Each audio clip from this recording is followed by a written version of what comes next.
Hi, I'm Dr. Prithvi Rani, consultant gynecologist and fertility specialist, ARC Fertility Hospitals.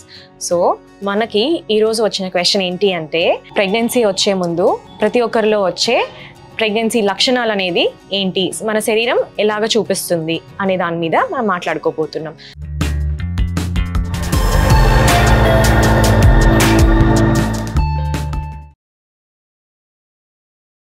So బేసిక్గా ప్రతి ఆడవారిలో pregnancy వచ్చే ముందు periods అనేది ఆగిపోతూ ఉంటాయి. ఇఫ్ సపోజ్ వాళ్ళకి రెగ్యులర్ సైకిల్స్ అయితే ఆ రెగ్యులర్ సైకిల్స్ అనేది మనకి దాటెళ్ళిపోయిన తర్వాత మనకి ఫార్మసీలో యూజువల్గా దొరికే ప్రెగ్నెన్సీ కార్డ్ టెస్ట్ నుంచి మనం టెస్ట్ చేసుకొని 2 కోడ్ వస్తే దాన్ని కన్ఫర్మ్ చేసుకోవచ్చు.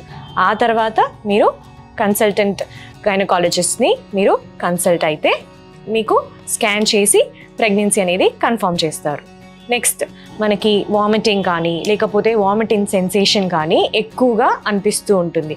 సో అది దేనివల్ల అంటే మనకి ప్రెగ్నెన్సీ వస్తుంది, మనకి వచ్చింది, ఇంప్లాంటేషన్ అయింది అని తెలియగానే బీటా హెచ్సిజీ అనే హార్మోన్ అనేది మన బాడీలో ఎక్కువ ప్రొడ్యూస్ అవుతూ ఉంటుంది. సో దానివల్ల మనకి ఈ ప్రెగ్నెన్సీకి సంబంధించిన ఈ వామిటింగ్ లేకపోతే వామిటింగ్ సెన్సేషన్, మెటాలిక్ టేస్ట్ మన నోట్లో ఇవన్నీ ఎక్కువగా అనిపిస్తూ ఉంటాయి. అండ్ నెక్స్ట్ సిమ్టమ్ వచ్చేసి మనకి అలసటగా ఉండడం, చాలా టయర్డ్గా ఉండడం, మతిమరుపు రావడం అప్పుడప్పుడు. సో ఇవన్నీ మనకి తరచుగా కనిపిస్తూ ఉంటుంది. నెక్స్ట్ వచ్చేసి ఇంప్లాంటేషన్ బ్లీడింగ్ అంటారు.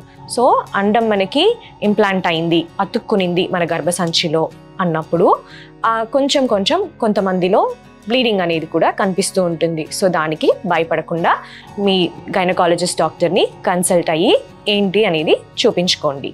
ఓకేనా? సో నెక్స్ట్ వచ్చేసి ఇఫ్ సపోజ్ ఇలాంటివేమీ కనిపించలేదు, కొంతమందిలో, అందరిలో ఇలాంటి సిమ్టమ్స్ అనేది తెలుస్తాయి అని కాదు, కొంతమందిలో తెలియకుండా కూడా ఉండొచ్చు. సో అలా ఉన్నప్పుడు భయపడకుండా, టెన్షన్ పడకుండా మీ డాక్టర్ని కలిసి స్కాన్ చేయించుకొని ప్రెగ్నెన్సీ అనేది కన్ఫర్మ్ చేసుకోండి. Thank you.